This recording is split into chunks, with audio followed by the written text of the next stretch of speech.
하위 5% 정도의 흑수저였다. 죽을 것 같은 거예요. 답답해가지고 모든 일들이 다 서러웠던 것 같아요. 사이버 지능범죄수사팀에서 조사를 받았어요. 카지노에 가서 도박을 했죠. 도박을 안 했으면 제가 여기까지 오지는 못했을 거예요.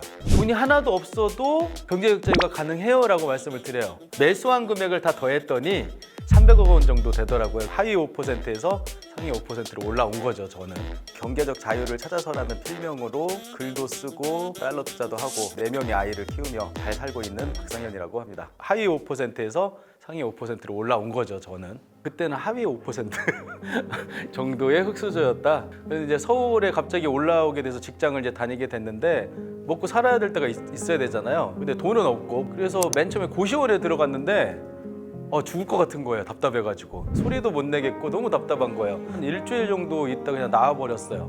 그때는 막 벼룩신문 막 이런 게 있었어요. 그래서 거기를 보고 방배동에 있는 어떤 집인데 너무 싼 거예요. 부동산 아저씨를 따라가는데 이제 만화방이 2층에 있었는데 2층으로 올라가더라고요. 그래서 지하는 아니라 다행이다 뭐 이런 생각하면서 갔는데 만화방 한쪽 편에 화장실 옆에 그 보일러실을 막아가지고 거기를 이제 방으로 만들어 놨더라고요. 저 같은 사람 한 3명 정도 누우면 꽉 차는 정도 크기였어요.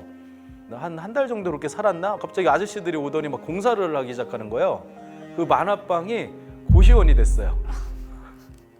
고시원에 딸린 보일러실에 살게 된 거예요. 저는 워낙 처음에 그렇게 시작했다 보니까 지금까지 돌이켜보면 계속 발전만 해온 거예요. 제가 어디 살아나 이렇게 보니까 보일러실 개조한 쪽방이라고 하죠. 거기서 있다가 그 다음에는 반지하로 가고 옥탑으로 가고 원룸으로 가고 지금은 한강 바로 앞에 있는 아파트에 살고 있거든요. 계속 발전만 해왔던 거잖아요. 열심히 산 거에 대한 대가라서 그때 그런 일이 있었구나 뭐 정도의 생각이에요. 지금은 저한테 경제적 자유는 행복한 삶을 사는 것. 사실은 그때 사회 초년생 시절 때는 별 생각이 없었어요. 아무 생각도 없고 그냥 나 답답하지만 않았으면 좋겠다라고 생각하고 월급이 이제 들어오면 나아지겠지 뭐 이런 생각을 했죠. 올바른 생각은 아니었죠. 안 나아지더라고요. 잘은. 내가 뭔가 엄청나게 노력을 해야지 조금씩 나아지는 수준이고 거기서 바로 아파트로 오지는 않았잖아요. 다 거쳤잖아요. 그때는 서럽다라는 게 일일이 다 생각은 자세하게는 안 나는데 그런 모든 일들이 다 서러웠던 것 같아요. 제가 이제 영화 시나리오도 쓰고 소설도 쓰고 이렇게 하는데 그때 쓴 소설이나 뭐 이런 것들 습작이나 이런 것들 보면 다 우울해요. 주인공들도 다 힘들고 어렵고 막 이런 우울한 얘기들로 가득한데 지금 제가 이렇게 쓰는 것들은 좀 희망적이고 행복한 이런 것들이거든요. 그래서 돈이 있어야지 행복하냐라는 말을 사람들이 하잖아요. 근데 이런 측면에서 보면은 확실히 다른 게 아니냐라는 생각은 들어요. 제가 2014년도에 아파트 산 게 한 서너 배가 올랐어요. 나도 모르게 자산가가 돼 있는 거예요. 이걸 팔아서 죽을 때까지 살아도 될 것 같아라는 생각을 했어요. 근데 이게 잘못된 계산이었어요. 휴직을 딱 하고 집에 딱 앉았는데 실제로 제가 월급이 딱 끊기고 나서 집에 딱 앉아 있는데 막막한 거예요. 난 자산은 불어서 있는데 쓸 돈이 아무것도 없는 거예요. 월급이 끊겼잖아요. 이제 내가 만약에 진짜 은퇴를 하면 지금 큰일 나겠구나라는 생각을 한 거예요. 그때 이제 제가 자산을 증식하는 거하고 현금 흐름을 창출하는 게 다른 거다라는 걸 깨달았어요. 많은 분들이 경제적 자유를 찾는다라고 했을 때 자산 증식에 포커싱을 맞춰요. 나는 10억이 되면 은퇴할 거야. 15억이 되면 은퇴할 거야. 이게 중요한 게 아니에요. 돈이 하나도 없어도 경제적 자유가 가능해요라고 말씀을 드려요. 제가 달러 투자라는 거를 발견을 하고 달러를 사고 팔고 했는데 그게 하루에 200만 원도 나오고 300만 원도 나오고 그때 이제 제가 깨달은 거죠. 이게 자산이 중요한 게 아니라 투자 실력이 중요하겠구나. 달러 투자만으로도 먹고 살 수 있는 현금을 만들 수 있게 된 거예요. 저는 10년 전 사회초년에서 그 만화방 보일러실에 살았던 그 시점으로 만약에 제가 돌아가면 일정 부분의 시드머니만 있으면 먹고 살 수 있었다는 얘기인 거잖아요. 현금 흐름을 어떻게 만들어낼까도 같이 고민하면서 공부를 하시면 좋을 것이다 라는 말씀을 드리고 싶어요. 2017년에 휴직을 하고 나서 돈을 벌겠다라고 마음 먹었을 때 리스트가 있을 거 아니에요. 뭘로 해서 돈 벌고 뭘로 해서 돈 벌고 거기에 주식은 없었어요. 수익률이 일단 마이너스 95%. 2달 동안 날린 돈이 5천만 원이었어요. 그때 큰 충격을 받고 주식 투자는 도박이다. 다시는 하지 말아야지라고 끊었어요. 그런데 그렇게 생각한 사람이 카지노에 가서 도박을 했죠. 심지어 진짜 도박보다 더 위험하다고 생각한 거야. 주식 투자는 도박 같은 거라 하지 말고 도박은 그래도 괜찮을 것 같은 거예요. 시간만 나면 정선에 가 있는 거예요, 제가. 실력이 있어갖고 막 돈을 따면 모르는데 계속 잃어요. 100번 가면 100번 잃었어요. 이러다가 큰일 나겠다.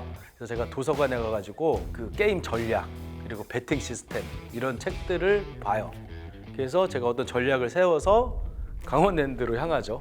난생 처음으로 돈을 따본 거예요. 그 전략에 의해서 10번 했는데 10번 다 땄어요. 돈을.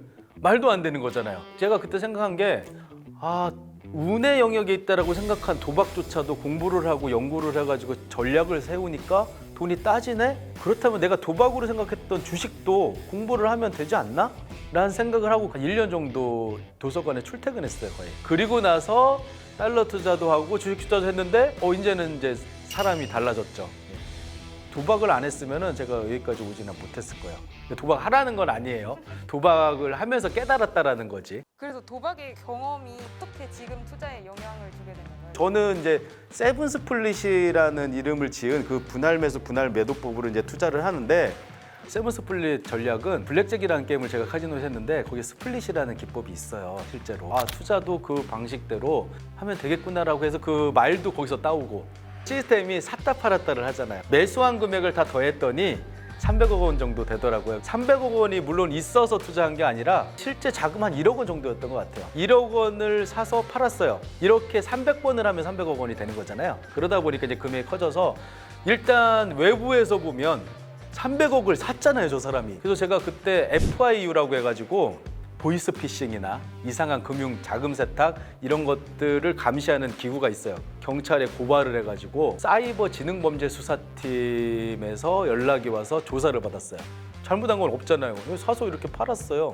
다행히 풀려나기는 했어요. 여러분들이 달러 투자 처음 하시면은 이런 문구를 만날 수 있어요. 1만 달러 이상 거래하면 국세청에 통보가 됩니다. 이게 좀 겁나잖아요. 세금을 물리나? 이게 잘못된 건가? 잘못된 거 아니에요. 저도 처음에 당황했어요. 내가 범죄자처럼 생겨서 그러나? 이게 아니라 불법적인 거래의 위험을 방지하기 위한 거지 달러 투자한 게 잘못되거나 나를 제재하려는 게 아니에요. 그래서 걱정하지 마시고 당당하게 투자를 한다면 투자를 한다라고 당당하게 왜 말이 못하냐고 얘기를 하셔도 되는 거예요. 이게 예전에 있던 투자가 아니다 보니까 너무 생소해갖고 막 어렵게 느껴져요. 근데 별거 아니에요. 그냥 달러를 물건이라고 생각하시면 돼요. 한 번도 잃지 않은 투자를 했는데 사람들은 왜 안 하지? 그래서 제가 지금 시드머니가 적거나 이러신 분들도 일단 시작은 해보시라. 10달러, 100달러 이 정도는 살 수 있잖아요. 경험을 해봐야 되거든요. 경험을 쌓아서 쌓여진 게 나중에 돈이 되거든요. 제 말을 아무리 듣고 아무리 어떤 설명을 듣고 책을 읽어도 머릿속에 안 들어와요. 이 투자라는 게 또 신기한 게. 근데 1달러라도 내 돈이 걸리면 관심이 가고 그 다음부터 이제 출발을 할 수가 있는 거거든요. 나는 지금은 돈 버는 거에 집중할래 라고 생각하고 계속 돈만 벌다가 은퇴할 때쯤 나이 때 이제 달러 투자 한번 해볼까 라고 하면 이제 늦은 거죠. 경험이 없잖아요. 근데 경험은 시간으로 해결할 수밖에 없는 거기 때문에 제 아이들도 어린데도 제가 교육을 하고 있거든요. 그래서 달러 투자도 100만 원으로 일단 10만 원 만드는 거를 완료하시면 그 다음에 금액 늘리세요라는 얘기도 해요. 일단은 경험을 소액으로 한번 해보시라는 게 이제 제 말씀이에요. 저금하는 거에 집중할래라고 생각하시는 분들한테는 그러지 않으셨으면 좋겠다. Just do it. 예.